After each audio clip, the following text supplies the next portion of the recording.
From the News Channel 5 Network, this is SportsLine.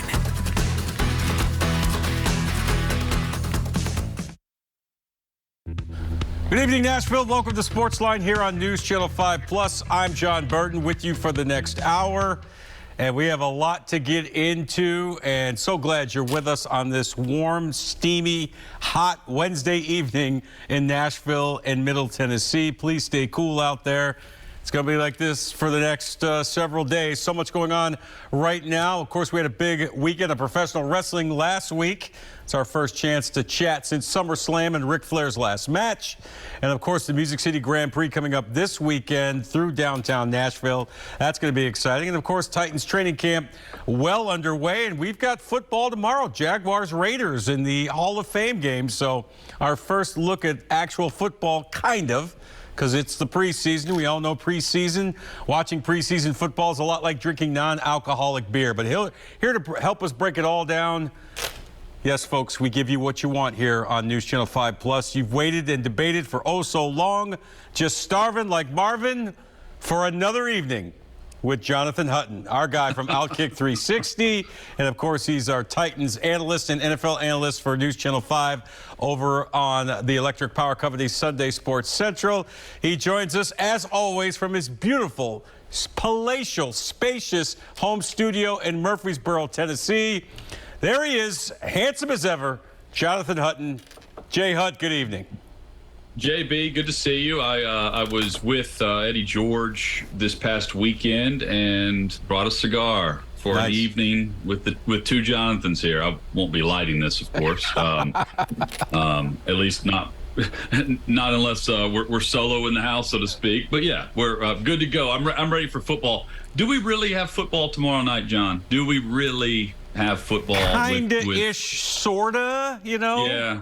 I mean, it's something. They're going to line up and run plays, and they're going to keep score. So it is kind of sort of That's football. Fair. Yeah, it is. I mean, it's football, but it's also, it is. By the time by the time the world realizes that Trevor Lawrence isn't playing and we're getting the run-of-the-mill gauntlet of backups upon backups, I'm not sure.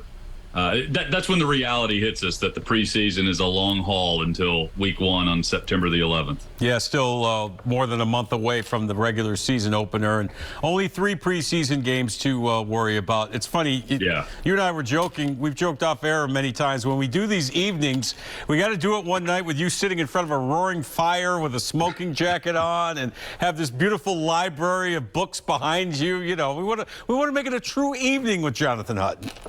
Yeah, I mean, we should absolutely do this. Is the Woods and Waters set still over to your right in the studio right now? Yeah, looking at it right now. It's perfect. Yeah, I mean, I think we convert that one night to, the ladies' man set from SNL, and we take over. We take over for an hour. Sipping a little Cavassier, yeah. Well, we appreciate it. So much to get into tonight. Before we get to the Titans, I want to look back at, one of the many things I love about you, Jay Hutt, is you like all things sports, including sports entertainment. And last weekend, a huge weekend for professional wrestling and sports entertainment in our town. We had WWE SummerSlam at Nissan Stadium. You know, the show had its good points and bad points, but I thought it looked great. I thought Nashville represented itself well with the major pay-per-view in the WWE. And, of course, the next night over at Municipal Odd, just across the street here, Ric Flair's last match. And, I think it was the biggest weekend of professional wrestling maybe in our city's history. Yeah, maybe since Flair and Steamboat. Yeah. Right? John, I wasn't able to watch the show live due to a prior engagement. So I didn't get to go see it, and I've barely seen highlights of the show. You're not spoiling anything. I've absolutely read up on it. Right. And I asked. We had a couple guys in our studio with Outkick 360 that went. They loved it, and by all accounts, I thought the stadium looked great. The way they had everything positioned, and it looked packed, even though they used only part of the stadium for butts and seats. That WWE loves coming here, and you and I both keep up with it. Just to fast forward to Sunday with Flair, I was texting with Jeff Jarrett earlier this week and just congratulated him on getting through the match, and everything looked great. He said they tripled their revenue expectation. Wow. And this was, he wasn't shooting a promo here with me. Like, he was telling me what he expected they would do versus what they actually did.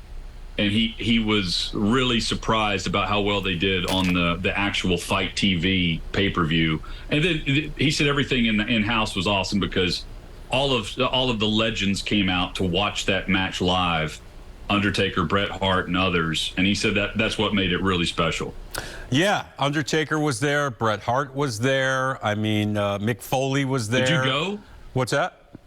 Did you go? I did a 5:30 live hit from inside the Odd. It was great. I was right by the ring, and Nick Aldis joined me for my live hit, the two-time NWA champion. Yeah. And being in the building was pretty cool. So here's what happened. I went back, it's a short walk, right, to the studio, to the Odd. It's basically across the street. So I did my 5:30 live hit, came back, helped Steve write some stuff for Sunday Sports Central, and I was going to try to get back over to catch the finish, but I had some unexpected more work that I had to do. I had to go tape something. So by the time I got back downstairs, the match was just about over. But but here's the thing. I mean, being there for the live shot at 5:30, being there before the show really got underway, you could feel a real buzz in the air. And listen, the match was what the match was. It wasn't a great match. Yeah. I thought Jarrett was the MVP. He carried that match. Rick obviously was winded. I mean, the guy's 73 years old with a pacemaker. I mean, I think, and it was one of those things where I don't think the crowd cared how good the match was. We got a lot of classic Flair. He bled, which a Ric Flair match you're going to have. It was just an opportunity for wrestling fans for one more night to say thank you, Ric Flair, for the great memories, goodbye, farewell, that kind of thing. So all in all, I mean, it was a great night.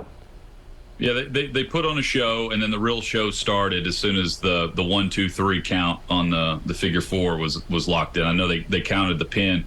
I think Flair may have been knocked out. Yeah, I heard him. I saw him. I kind of read his lips when he said to his son-in-law Andrade, who was his tag team partner. I could swear I heard him say or watched him say, "I passed out." So passed out. Yeah. Yeah. I mean, it was just good. I mean, Flair is one of a kind. And normally I'm always skeptical whenever they're billing, especially in wrestling. They're billing something as one last time or one last match, but you could tell this was the last time, especially with the way the old guys and all the boys came out to support him and see him off into the sunset of the career. Yeah, and you know what? Like I said, this has to, judging by what we saw, this has to be Ric Flair's last match. Yeah. But I want to go back to SummerSlam. I tell you what, I've been following the career of Bianca Belair, who's from Knoxville. Yeah. The Raw Women's Champion. She defended her title successfully against Becky Lynch. It was the opening match of the night. I thought that was outstanding booking. She's maybe not the hometown girl, but the home state girl for sure. Her mom, she told me, is from Nashville. I got to interview her the night before the match out in Hermitage. What a sweetheart. And you look at her athletic ability. I don't know how much you've seen her wrestle. I think pound for pound is the best athlete in all of wrestling, regardless of gender. And if she keeps her head on straight and they keep booking her right, and with Vince out of the way, hopefully that will happen. I think Bianca Belair has a chance to be maybe the greatest of all time in the history of the sport, regardless of gender. She obviously has the athletic ability. She was a track star at UT. It's just been fun to follow her career, and I was really happy I got a chance to meet and interview her before SummerSlam last week. Yeah, that was cool. I was able to catch the portion that you guys put on the air. It was very good. And, going back to her development, they do these 24/7 shows. It's hour long, but they follow a wrestler for 24 hours. And they did a piece on the NXT, the developmental in Orlando, the Performance Center, excuse me. And they weren't doing it on her.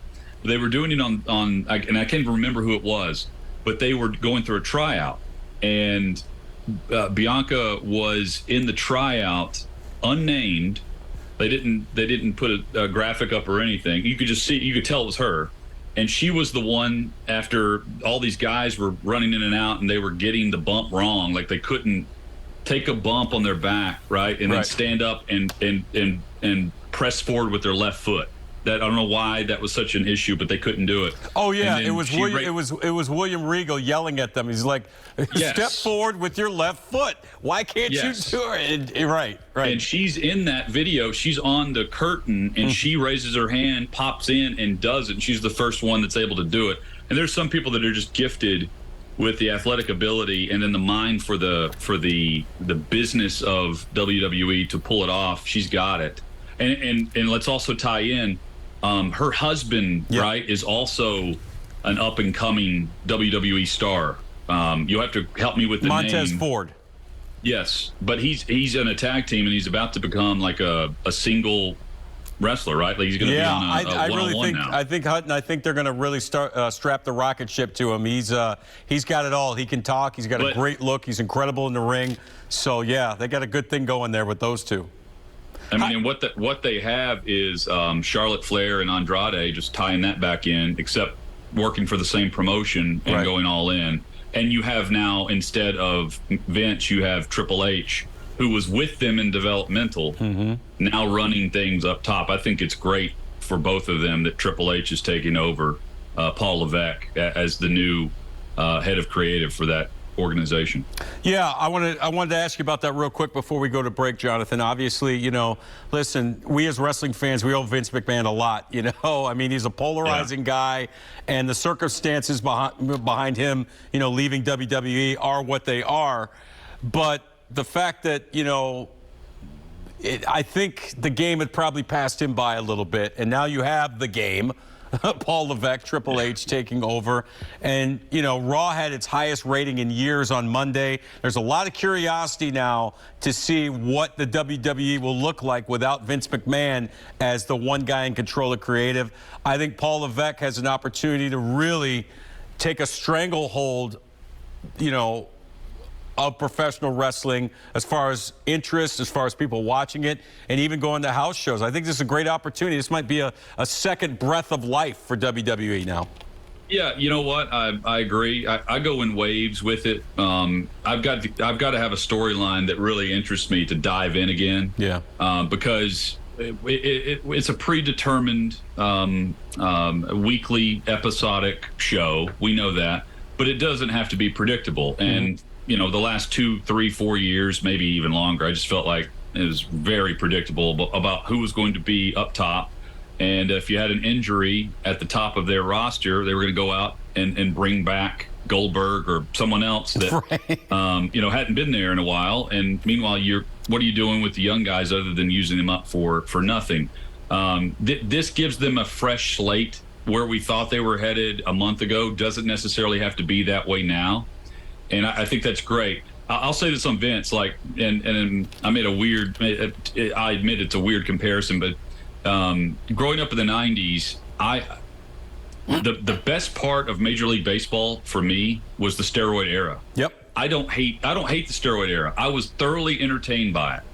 And I'll say that for Vince McMahon in the 90s and early 2000s as well with that product. It's a long way from that product now, and this is a great thing for anyone that's trying to get back into it for the reasons that you had 20, 30, 40 years ago.